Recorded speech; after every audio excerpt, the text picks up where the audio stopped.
আমার নবী বলছেন ফজরের নামাজের 2 রাকাত যে সুন্নাত আছে, এই 2 রাকাত সুন্নাত নামাজের মূল্য হচ্ছে জমিন থেকে আসমান পর্যন্ত যতটুকু জায়গা তত পরিমাণ সওয়াব। আপনি ফেয়ার অ্যান্ড হ্যান্ডসাম বাদ দেন, আপনি ফেয়ার অ্যান্ড লাভলি ম্যান বাদ দেন, গার্নিয়ার ম্যান বাদ দেন, আপনি ওই হাবিব তাসকিয়ারে গিয়ে আপনার ফেসিয়াল করা বাদ দেন, আপনি ফজরের নামাজে গিয়ে ওযুটা করেন না,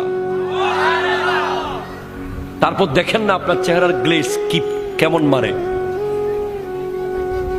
আপনি হাজার হাজার টাকা ফেসিয়াল করেন, আপনি হাজার হাজার টাকা বিউটিশিয়ানকে দিয়ে দিচ্ছেন, দিয়েন না, এগুলো আপনি ফিলিস্তিনের ভাই বোনের জন্য রেখে যান, ঠিক কিনা কথা বলেন?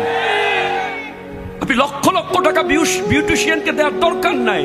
আপনি 5 ওয়াক্ত 5 বার ওযু করেন না, আপনার চেহারা দেখলেই শত্রু কাবু হয়ে যাবে, ঠিক কিনা কথা?